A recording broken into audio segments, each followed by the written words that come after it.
guys, Brian Stevens here with the National Real Estate Post. I have David Colwell. He is the Executive Vice President at LenderPrice. We all know them. He's had 25 years in mortgage tech, and he ran a correspondent lender. Kind of like an old school guy, been around for a while doing this stuff. And because of that, has a lot of perspective, maybe some perspective about what's going on right now, having gone through this maybe in the past. So you might want to listen up. How you doing today, man? I'm doing great, and thanks for having me. I greatly appreciate it. Hey, no problem at all. Listen, let's just get straight to it. Things are tough right now. We are getting into markets that some of us has never seen before, but it might feel familiar to you from some of the markets you've gone through in the past. I noticed that you say that you need to invest in you need to grow your personal brand, and you need to use social media. What do you mean by that? Yeah, so, and I would love to say that these are my ideas, but I've recently had the privilege of attending both NexaFest as well as a Kind Lending conference for brokers. So the prevailing themes in both of those was pretty much the same. The overall objective and the communications and the presentations were focused on how to grow your business in this type of a market. And some common themes came out. And one of the first things that came out in both conferences was the importance of investing in yourself from a social media perspective and from a technology perspective.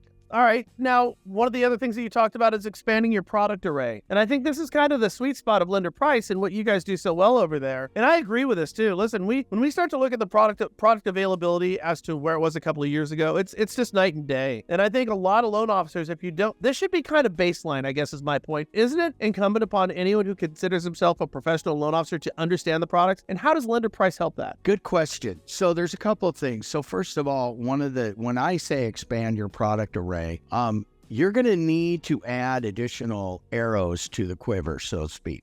Okay. And what are you need, first of all, starting with, okay, if I'm going to expand my product array, what are some of those niche growth products that are projected to grow extensively during the current market climate we're in? Obviously, it's not refi. So there's about 3 or 4 really key ones. One is home equity for debt consolidation purposes. Another one is investor-related loan programs like DSCR, which is debt service coverage ratio loans for rental properties. And then really the third one is what I call the gig economy-based or sole proprietor-based loans, which are really bank statement loans, P&L-based loans. So if those are the 3 that you're really looking at, and they're primarily, with the exception of the home equity piece, they're really purchase money market loans, which is the market that we're in right now.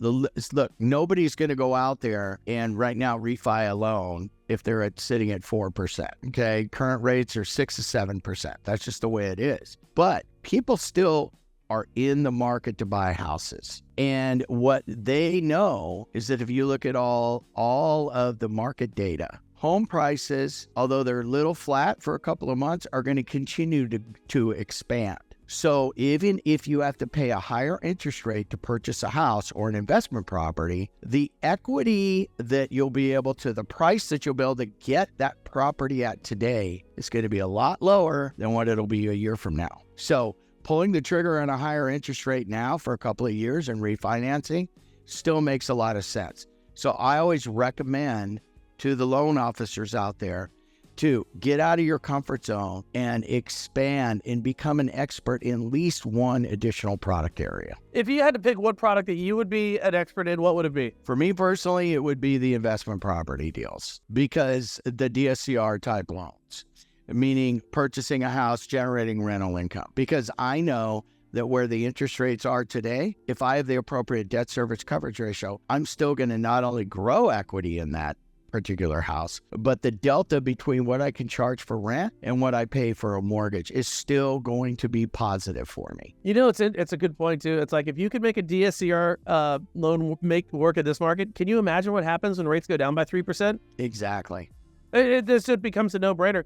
You know what I always kind of liked about that one is A loan officer is always, or in a realtor, they're always going out and pre-qualifying a person and then trying to find the house. And the cool thing about DSCR loans is you're going to find the house, and pre-qualify the house of sorts, and then go out and search for the investor on there. I'm with you on that one. I always thought that was just a great program, and there's so many fun ways to go ahead and market it. Here's my question: why are so many loan officers resistant to jumping into some of these alternative products? I hear a ton of resistance to HELOCs and in some of these investment loans. Why do you think that is? Well, first of all, change is always, learning something new for any of us is always somewhat of a difficult task. But I think more importantly, the unfamiliarity with the products. Remember, from a broker perspective or mortgage originator perspective, it's always going to be about, well, how am I going to get paid? And so for like DSCR loans, which are typically borrower paid, the origination points is where the broker's got to make his money. Okay, not in all cases, but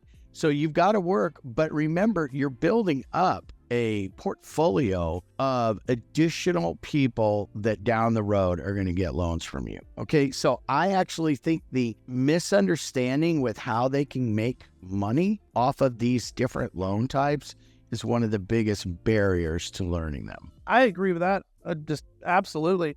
Now, how is LenderPrice? What's LenderPrice doing to help the loan officer along their path today? It's different than it was yesterday. What are we doing? We're doing a lot. And so LenderPrice obviously has a marketplace platform with 24,000 plus users. One of the key selling points to originators is, there's really three. Number one, it's free. And if you go to lenderprice.com/marketplace and sign up, you immediately get access to our platform, which for a lot of brokers, if they can compare that to the $80 or $90 they're paying for other platforms such as Loan Sifter, that's a big win. That's $1,000 a year. But number two, our service offer, the platform that we offer, specifically not only has your standard agency, govy investment programs and wholesale lenders and investors, but it is very, very robust in terms of supporting both home equity investors and non-QM investors, both for the gig economy bank statement type loans and for investment property loans. And most of our brokers find that our platform and our user interface that's dynamic is much more intuitive and easier to use, especially for the niche loan programs. Yeah, and I think if folks haven't used it before, I think one of the cool thing is you put your parameters in there, and it's going to pull up every program that's available to you. Correct. And that's going to be lenders that, from a broker standpoint, that's going to pull up lenders who every lender in there, the ones that you're signed up with and the ones that you aren't, so you can see what everybody's doing. And the great thing about it is that for your approved lenders, you're going to have your broker specific pricing. And then for the market, for the other lenders that you're not approved with, you're going to be able to see their pricing. And we've automated the connection with, if a broker's interested in one of those lenders, we've automated the connection between the broker and the lender. So the broker doesn't have to worry about if he's interested in getting connected to a lender. We're automating that process. It's just one check. The broker just clicks a box that says, I want to add and look at this particular lender's pricing. And instantly, the lender receives notification with the broker's info so he can reach out to him. So the broker's not doing it on his own. That's awesome. I got to tell you right now too, I've heard more in the last, and I hate the rate shopping conversation, but I've heard that that's taking place more now, and it stands to reason than it has in the past. I really think for a loan officer working with your side in particular, it's going to help you hedge like a lot of these type of rate sensitive folks that you have out there. And most importantly is program availability, particularly when it comes to your non-QM products. More arrows in your quiver. That's a saying. More knives in the kitchen, more tools in the toolbox type of thing. Understanding these programs, and the thing is, even if you don't understand them, you can put the parameters in there and find programs that are available that maybe you're not familiar with, and you can kind of back yourself into that solution by learning a little bit more. LenderPrice makes this available to you. As a loan officer, if you don't understand all the product availabilities that is at your disposal to help your clients, we're being less than professional in today's day and age. You gotta have it as a baseline.